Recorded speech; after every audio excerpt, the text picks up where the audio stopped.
and it seemed like a lifetime. I've been hanging every day from a lifeline. Body's fucking tailored than every night. The cashless society is here, but everyone is talking about Hunter Biden's laptop. The tyrants are still getting exactly what they wanted. And once it's all said and done, then who will save you? But it doesn't matter if you are a political activist or an obedient sheep, because the banks are planning on taking all of your money to pay off their debts. I mean, it's a little bit conflicted, right? I mean, it's important that people understand they can be bailed in, but you don't want a huge run on the institution. But they're going to be. That's The FDIC currently has less than $200 billion in assets to insure over $9 trillion. That's just 1.3%. They know that a system collapse is coming, and they are already planning for bail-ins. As trust begins to fail, the people will begin to withdraw their funds, which will only guarantee a banking collapse. This is known as a bank run.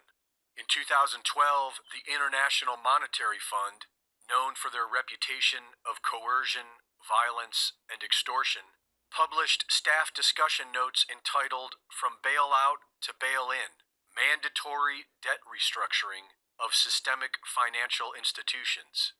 After the 2008 crisis, the world learned what a bailout is. Trillions of taxpayer dollars printed out of thin air to pay off the bankers' bad habits. It was hugely unpopular, but pales in comparison to a bail-in. So what exactly is a bail-in? It is officially obfuscated with elaborate equations, but to put it simply, it is when the bank steals your money directly from your account. They called it haircuts when they did it in Cyprus back in 2013, which the courts later ruled was legit. And a recent video on TikTok shows that the new bail-ins may have already begun. So I'm a Bank of America and everybody's missing money. I'm also missing money over $1,300 and they're telling me to call customer service. And they keep hanging up on people. This another person here is also missing money. So we're trying to see what's going on.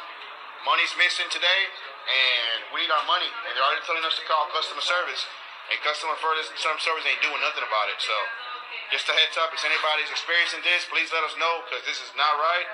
I'm missing $1,400 from my account, and they're telling me that there's no way they can help us. This guy's missing money too. This other person is missing money too. And you missing money too? There you go. So this is not something that's just one person. This is everybody's happening to them, and this is crazy. This is very crazy. Yes, Bank of America decided to take people's money without their consent, and we're asking what's going on, and they're giving us a runaround. Everybody for the same thing, man. Same thing. The wait for the next Lehman Brothers moment is over. On Friday, we witnessed the second biggest bank failure in U.S. history. The stunning collapse of Silicon Valley Bank is shaking the financial world to the core.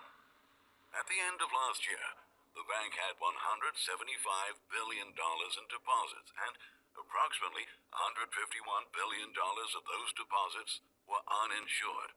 In other words, a lot of wealthy individuals and large companies are in danger of being wiped out. In particular, this is being described as an extinction-level event for tech startups, because thousands of them did their banking with SVB. I cannot even begin to describe how cataclysmic this is going to be for the tech industry as a whole. There is so much to cover, so let me try to take this one step at a time. Rumors of trouble at SVB had sparked a massive bank run in recent days, and regulators moved quickly on Friday to permanently shut the bank down and took control of its deposits. The Federal Deposit Insurance Corporation announced Friday what is the largest U.S. bank failure since the global financial crisis more than a decade ago. The collapse of SVB, a key player in the tech and venture capital community, leaves companies and wealthy individuals largely unsure of what will happen to their money. We haven't seen anything like this in a very long time. In fact, it is being reported that this is the second biggest bank failure in all of U.S. history.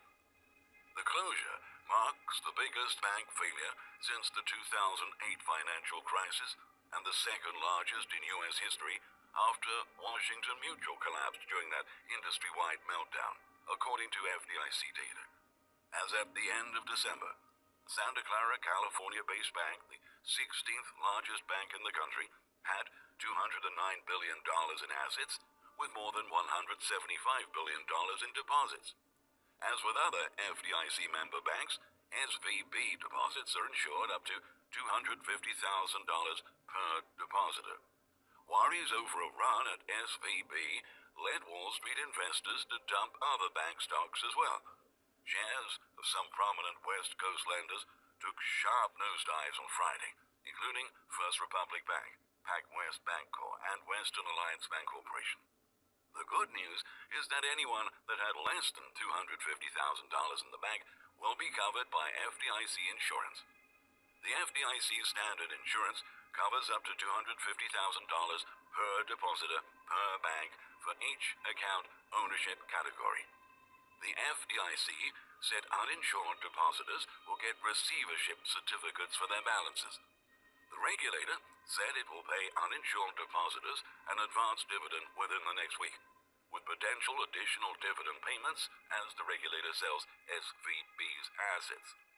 Exact same day that we've witnessed the second largest bank failure in United States history, Wells Fargo experienced an unprecedented nationwide computer glitch that caused countless number of account holders to have incorrect balances and missing transactions. This is yet another example that demonstrates why it's never wise to put all of your eggs in one basket. If you have all of your money in just one bank, you may wake up one day and find that you are suddenly not able to access any of it.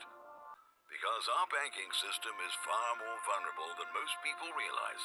In particular, I have never been a fan of Wells Fargo. A nationwide computer glitch at Wells Fargo left irate customers with incorrect balances and missing transactions Friday morning, sometimes dipping accounts into negative balances. Funds remain available, even though some customers' direct deposit transactions were not showing on their accounts, bank spokesman Josh Dunn said. Dunn did not say how many customers were impacted by the problem, did not provide a time when customers can expect the issue to be resolved, but he said Wells Fargo was working quickly on a resolution. He anticipated Chase Bank and Bank of America would see an influx of unhappy Wells Fargo customers. JP Morgan Chase is the nation's largest bank by assets at $3.2 trillion, and Charlotte-based Bank of America is its second largest with $2.4 trillion in assets. Another Wells Fargo customer tweeted about definitely closing their account, using a SpongeBob meme to show how they felt, like they were begging for money. Wells Fargo is further proof to keep cash on hand for use. In the blink of an eye, a computer glitch or whatever, your funds are inaccessible. The number one thing that you should want from any bank is security. Right now, Wells Fargo seems to be severely lacking in this area. When users try to log into their online banking apps, they received a very alarming message. It's not clear what might be causing the direct deposit issue or when it might be resolved, but Wells Fargo posted a message at the top of its online banking app saying, if you see incorrect balances or missing transactions, this may be due to a technical issue, and we apologize. Needless to say, a lot of account holders were not pleased. Of course, those that have their money in Silicon Valley Bank are in much worse shape. Rumors had caused a huge run on the bank in recent days. Regulators moved very quickly on Friday to permanently shut it down. The FDIC said in a press release that SVB was closed on Friday by the California Department of Financial Protection and Innovation, which in turn appointed FDIC as the receiver of all insured deposits of the bank. Those that have less than $250,000 deposited with SVB will be covered by FDIC insurance. But as I detailed in a video that we posted yesterday, the vast majority of the funds deposited with SVB are not covered by FDIC insurance. Some depositors are literally in danger of losing millions of dollars. That should deeply alarm all of us. Meanwhile, there are now rumors that another major bank on the West Coast may be in jeopardy. Concerns have quickly shifted to other banks that might be in trouble. First Republic, the depositors with more than $250,000 ultimately get all their money back, will be determined by the amount of money the regulator gets as it sells Silicon Valley assets or if another bank takes ownership of the remaining assets. There were concerns in the tech community that until that process unfolds, some companies may have issues making payroll. Unfortunately, as we noted before, while the FDIC noted that SVB had $175 billion in deposits as of December 31st, note that some $151.5 billion of these are uninsured, which means they get exactly zero, although a sizable number of them likely pulled their deposits in the past few days. As SVB assets are liquidated, hopefully those that had uninsured deposits at SVB will eventually see some of their money. But for now, many of them are facing a complete and total nightmare.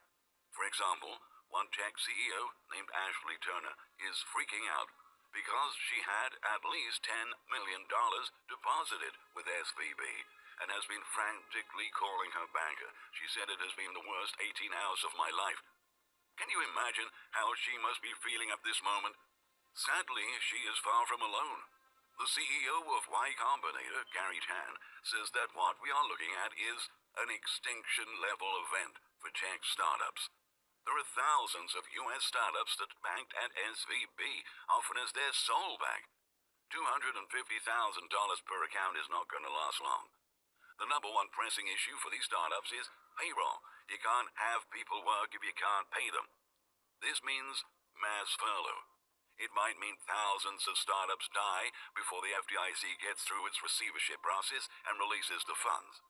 From what I hear, there are venture debt options coming from providers like Brex, but we're going to need a lot of options in order to avoid a mass shutdown of all American startups in the next few weeks.